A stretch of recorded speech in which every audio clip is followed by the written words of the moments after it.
कोई संबंध नहीं रहता। तभी तो महापुरुषों को जैसे देखा कि वो रास देख रहे थे, पीछे से उनको प्रहार किया, मुड़कर नहीं देखा। ये स्थिति है भगवत प्राप्त महापुरुष की। देखो कितनी सहनशीलता, कितनी तितिक्षा उन महापुरुष की। संबंध ही नहीं शरीर से, और यही करने के लिए आए हम, या हम और संबंध पुष्ट करते जा रहे हैं। व्यक्तिगत कोई भी स्थिति स्वभाव उसका नहीं होता, भगवतगत स्वभाव होता है। श्री भगवान कह रहे व्यवहार में वर्ताव करते हुए जब भजन का अभ्यास किया जाता है वही परिपक्व हो जाता है सिद्ध पुरुष।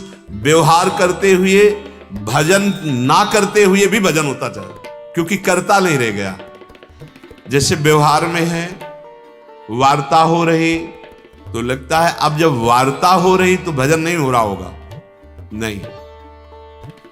आप अभ्यास कर रहे हैं इसलिए आपको ऐसा लग रहा है कि अगर हम बोलेंगे तो, पर जैसे खोपड़ी में ऐसे राउंड लग रहा हो, वो नाम, वो मंत्र अपने आप वैसे घूमता रहता है और वो उसे देखता रहता है।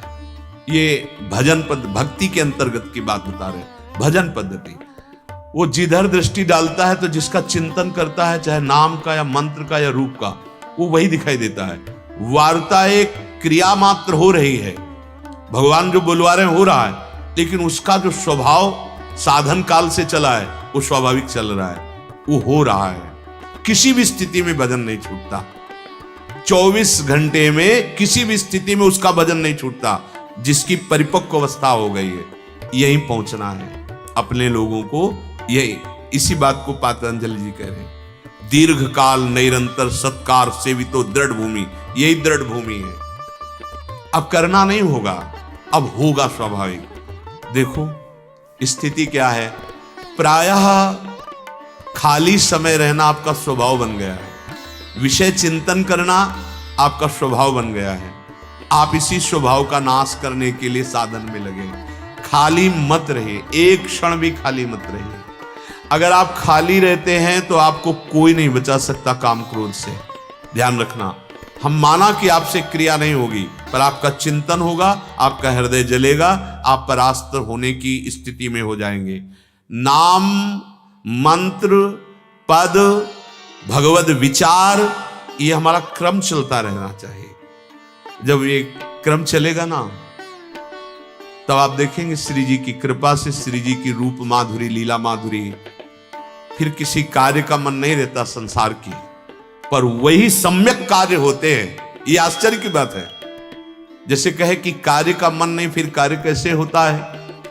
पहले मन होता है कार्य का फल प्राप्ति के लिए, और जब रसमय वृत्ति होती है तो वो केवल भगवद इच्छा से कार्य होता है, और सम्यक होगा। ऐसा नहीं कि वो कार्य में त्रुटि हो गई, करना ऐसा था कि खीर में चीनी डालनी थी वो नमक डाल दिया, या अमुक, ऐसा नहीं।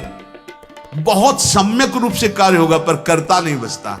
इसी स्थिति के लिए हमें समय मिला है। समय नष्ट मत करो।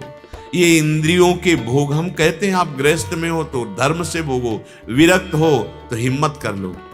एक जन्म के लिए अगर आपको जेल की सजा हो गई होती तो क्या करते आप?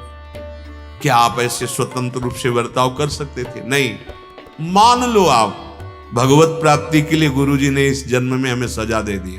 अब हम अपनी नेत्रेंद्री, श्रवणेंद्री, घ्राणेंद्री, त्वगेंद्री, जनेंद्री, वाकेंद्री, हस्तेंद्री, पादेंद्री, अर्थात 5 ज्ञानेंद्रियां, 5 कर्मेंद्रियां, अब इनको हम केवल प्रभु में लगाएंगे, केवल समाज सेवा में लगाएंगे। अब नहीं, स्वसुख वांछा से हम एक भी चेष्टा नहीं होने देंगे। हर कर्म को भगवत समर्पित करेंगे और निरंतर नाम जप करेंगे। इस जगह हम असंतुष्ट हो जाते हैं जब हम ये देखते हैं कि आपके अंदर नाम नहीं चल रहा।